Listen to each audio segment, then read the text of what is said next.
Another edition of Baseball and Beyond. Today I'm going to enjoy some lunch with an idol, my all-time favorite Cardinal offensively. John Tudor's my favorite pitcher of all time, but been trying to do this for a long time. Jack Clark is sitting next to me right here. We're going to have lunch. Well, it's nice sitting out here at the beach looking out over the ocean, the Rocky Point here in Carmel, California. Actually, we're in Kirkwood, so same thing though. You know, food's good, company's good. I just did one with Larry Walker. I talked about how I'm going to winter in West Palm Beach. So if there's anywhere that I'd be doing it on a beach, it'll be in West Palm Beach. So if anyone wants to set up, no one needs to hear about that. But this is great talking to you. And like I said, it's just so cool when I think about watching the Cardinals. I mean, that 85 team got me into baseball. The 87 team, I always say it, that's the team that literally made me addicted to baseball. So we'll get into some of the stuff with the Giants and stuff, but I just curious about when you came to St. Louis. You know, Whitey wanted a thumper, and that's what you did. You thumped. Well, you sign with the team organizationally, and you kind of want to be one of those guys, the Musuals or the Mazes that kind of, obviously Mays jumped and went to the Mets, at the end of his career, but if you stay with the team, Yastrzemski, your whole. So I was always planning on Giants were my team. It just Candlestick Park, that whole losing scenario was just tough to be part of, So when they traded for me, Whitey was supposed to be the first manager fired. And I always say that because I think that's key, because when you asked me earlier, when I came over here, well, that again started sounding like, well, they traded for me. They said, let's go win a championship. And then the first thing I hear when I get here, Whitey's going to be the first manager fired, and we're going to come in last place. It's like, well, that sounds like San Francisco. What the hell? We're going to win a championship. And that's when Whitey, only a few days into spring training, asked me to move me to first. He says, I know you've played third base in the minor leagues with the Giants. They wanted to make you. And I never knew that people knew all that had that kind of information. So when he said that, my first instinct, I enjoyed playing right field. I always had a lot of assists. And it was Vince Slyke, Tito Lander, and myself out there. And then he came and asked me, he said, well, do you want to move to first? So I don't platoon all. He said, I don't want to platoon all three of you. I was like, well, no, because I'm going to play right field. There will no be platoon. You'll be trying to find ways. Those guys will be, and I'm not knocking them. That's just confident. They should have the same attitude toward me. No, Clark's not going to play. I'm going to take his spot. That's the way it should be, competing like that. But he said, I'm going to move you to first. Well, you played third. I don't have to do that. I was like, okay, I'll give it a shot. I didn't want to. And I went over there, and he says, if you don't like it in a couple weeks, I'll get you out of there. This is in spring training. So after a couple weeks went by, and I was learning the bunt plays and the cut, because he had different cutoffs and relays than I'd ever seen before, which was the first baseman was the cutoff man for balls to left. And I had an outfield design, and I'd be firing it into Pena or whoever was back there. So it was kind of a free-for-all that way that we really enjoyed, that you just don't see anymore. And I think all those, even if you talk to Ozzy even today or any of those guys, we were all real proud of that. Just the beginning of Jack Clark's sit-down lunch with me, where we literally talked for about 2 hours, so kind of have to cut this thing down a little bit, but we were eating Masses. We were enjoying some Masses food right there as we sat and talked. Masses Restaurants, 5 locations. It's the title sponsor of Baseball and Beyond. You can find those locations at stlmasses.com. Big portions, delicious food, pasta, pizza, seafood, steaks. Whatever your heart desires, they have it at Masses Restaurants. 5 locations, stlmasses.com. No baloney in the cannelloni. They are the title sponsor of Baseball and Beyond. I'll come back here in a little bit, talk about them a little bit more. But here Jack remembers his first at bat as a Cardinal, and it was at Shea, and he'll tell the whole story. But the night before was even more of a story than his first at bat as a Cardinal. This is pretty interesting. I moved to first base. We're playing the hated Mets. It's in New York.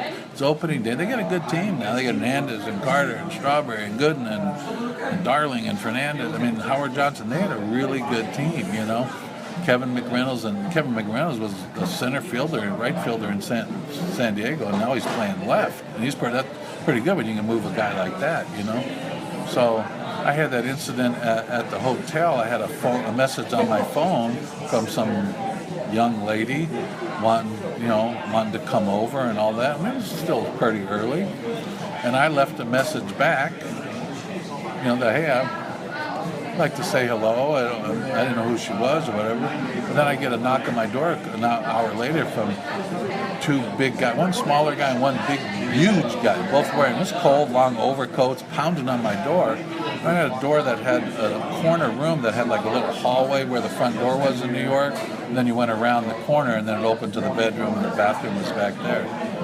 So I looked to the people, and it's New York. I saw a couple guys, open the door, you're, effing my girlfriend and all that.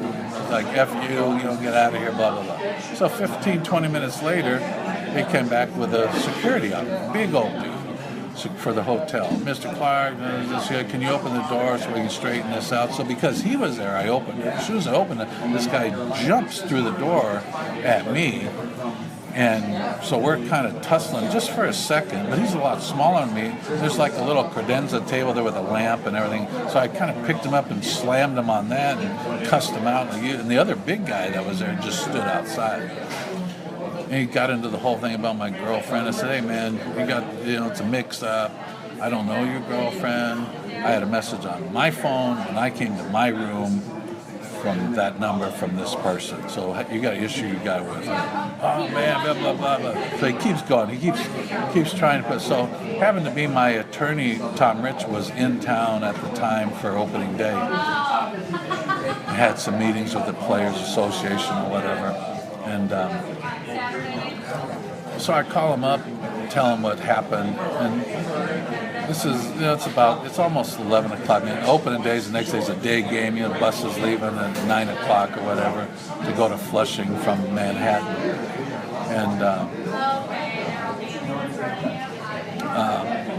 so I call him up. Anyhow, we all go downstairs, almost into like the bowels of the hotel, like where the equipment room is. But there's a table there, I guess, for people to eat or whatever, their lunch. So we're kind of sitting around there, and this guy's making threats. I'm going to the newspaper, and he's trying to, now he wants money, Yeah. He wants money. And so Tom and him are getting it, and Tom, my agent, he leaps across the table at the guy. He's got the guy around the throat, And so we back that, and he tells me, he says, Jack, just go to your room, I'll take care of it. Well, I just couldn't sleep. I tried to go to sleep maybe around 5 o'clock in the morning, because this was going on now about 2 or 3. I tried to go to sleep, couldn't, and so I basically tossed her, but I think it really benefited me when I got to the ballpark and got on the bus. Nobody knew what happened. I was so tired, I was very relaxed, but I was excited, but I liked to compete. So as soon as I was feeling pretty good. I took my batting practice, everything. I was ready to go. I wasn't feeling tired, but I was just feeling relaxed. It was cool out, crisp air, packed stadium. We're playing the Mets, who are the pond scum and all that. So they go. Our lineup goes through. I'm batting fourth. Our lineup goes 1, 2, 3, out. Gooden's pitching. So they don't score.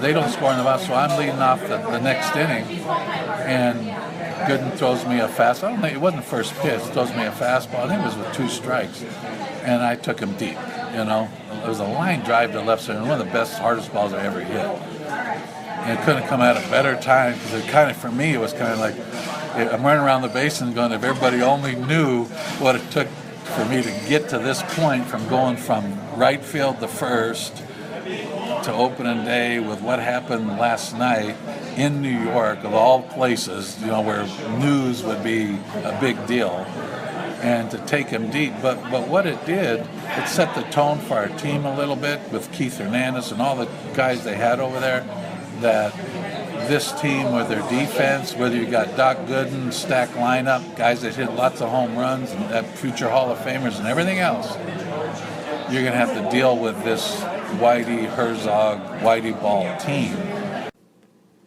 So at this point, the food comes. I have a Cajun pasta, and Jack had a Reuben sandwich, and it was delicious. I had some fries as well. And we were at Massa's. We were enjoying Massa's restaurant, my favorite restaurant, my title sponsor. I can't thank them enough. STLMasses.com. Also, if you're looking to sponsor a podcast and you want so many people to come to your place that said, listen, I heard about you on Baseball and Beyond. I'm a fan of that podcast. Those are some great interviews. That Brad is one heck of an interviewer. I want to have some toasted raviolis, and I want to tell you thank you for sponsoring Baseball and Beyond. Please give me a shout. You can find me on Twitter, Brad Straubinger. That's my name, Straubinger. I'm on Facebook, on Twitter. You can find me in St. Louis. My blog page is bradsportspage.blogspot.com, bradsportspage.blogspot.com. I put a lot of new material or ancillary stuff to this podcast, so you can find it there. So Jack and I started eating, and then we started talking about that home run at Dodger Stadium, and I said, Jack, I got to get you to talk about this on the podcast. So that's where we leave off right here. So we were just talking about your home run at Dodger Stadium, and I always talk about this with anybody else, so the fact that we're going to talk about it is great. The first thing is obviously that he pitches to you. We've talked about that a lot. The second thing is how you make this right turn. You know, Dodger Stadium still has all this foul territory. You're literally in the Cardinal dugout before you hit first base. You've told me a little bit about that. But then the third thing about the home run, well, Pedro Guerrero dropping his glove, awesome. A perfect visual for all of this stuff. Throwing his glove. Throwing, and then, but you get to home plate at the top of the ninth of Game 6, not Game 7, and your whole team is at home plate. This isn't a walk-off home run. I think that's my favorite part of this whole thing is your team said, we've won. Tell me a little bit about you were saying that was the weirdest part to you, because I know that you said, I was telling Tommy Lasorda, hey, guess what, I just did it again to you guys. Even though they're scoring, if I hit the ball as hard as I can to Guerrero or their center field, they're scoring. No doubt about it. At least tied. So I don't have to hit a home run. And I process that, because you have to. You process it real quick. It's not needed. That's like down the road, third or fourth thing. If you get it, great. I'm always going to take my swings. I'm not going to get cheated.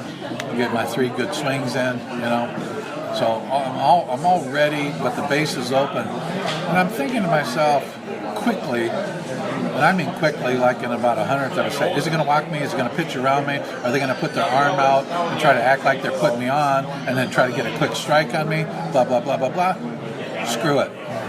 It's him against me. It's power against power. It's Dodgers. It's Dodger blue. It's time for them to bleed. And they always talk about we bleed Dodger blue, and they've always beat me and won. And now it's time for me to get something back. But I don't have to hit a home run. I had complete processed everything in the short period of time, got in there. They had struck me out the time before, again, climbing the ladder. But climbing the ladder means the first one is going to be the best one of that ladder. And then the next one's a little higher, and the next one's a little higher. But remember I said earlier in our first, we were talking, I was having a really good series. It didn't matter who threw it, who was throwing it, how it was spinning it, whether it was screwballs, sinkers, Fernando, big backdoor curveballs, 3 and 2 screwball, it just didn't matter. I was going to get to, they already got me on that before. 3 fastballs up, chased them, struck me out a couple innings before. Same situation. I know when he went out there, he told them, we're Dodger moving. Just give him to chase one, then climb the ladder on it, He just didn't climb it enough, and I got on top of it, and I missed it just a little bit to hit it perfect for a home run, to get the height on it and everything else. Which then it was time to celebrate, because when I hit it, I knew it was gone. I knew it was fair. It wasn't down the line. I didn't see Guerrero throw his glove down. I saw that later. Because when you have a player on another team do that, you really stuck a dagger in them then. I wish I would have known that, to be honest with you, because I would have felt better even about the bottom of the ninth then, because the game wasn't over. So as soon as I hit it, I looked into the dugout because I knew it was gone. Because I had kind of got a reputation around calling pitchers bitches and stuff, punks and everything else. I mean, and they knew they could hear it. I wanted them to hear it. That Native Pure was your bitch that day. Well, not really. Really, when I said it, my teammates kind of took that on. Like they'd see me before the game, what's up, bitch? You know? It didn't matter whether it's Ken Dale or Cox, hey, bitches, John Tudor, what's up, bitches? You know, something like that. And that just was kind of, so as soon as I hit it, I looked at them and I said, take that, bitches, you know? And so I took my time. I remember going around the base and I said, you know what, man?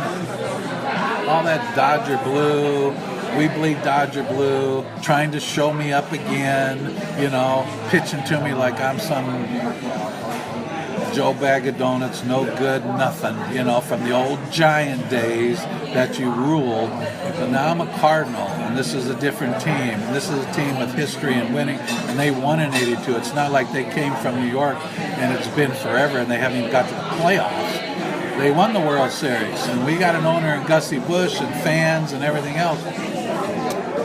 And I wanted to do it for Whitey. I mean, you've heard the stories where, you know, I used to go fishing during the season and get down there and meet him at 3 o'clock in the morning and, you know, fish till 9:30, 10, and then I'd go back and go back, take a nap, get ready for the game. And I'd get back and take a nap and come for the game, take batting practice, and still took infield. You know, it was just part of it, you know.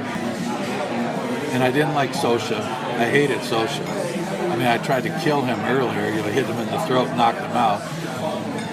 You did kill him for about 5 minutes. You looked at. Well, I wanted to because he hurt me too. Because he did a dirty little hip check one time on a play at home, where there was no play. But right when I got to home, I stepped on the plate and then he hip checked me, and my spike was on the plate, and my body spun around, but my foot stayed there. Twisted my knee, blew my knee out, had to have surgery and have it drained. So I never forgot that. And he had a dirty reputation, and everybody was trying to get him for other dirty things. The way he would throw his mask as you run in, instead of throwing it away, he'd throw it into you and hit some guys. He would always block the play because he was a big pile of doo-doo, you know. So he would try to block the play with all his gear and everything, and he could get hurt that way too, you know. So he just was dirty. I mean, Chili Davis got him later. A bunch of guys tried to get him, but I think I got him first, and I wanted him bad. So every time I was on second, I just prayed for somebody to get a hit, and I was going to run through the Hal Lanier over there at third base, and I was bringing it, man. You know, I was doing Joe Morgan, shortest distance, 2 points. I was running straight to the bag. I was getting there as fast as my fat ass could get me there.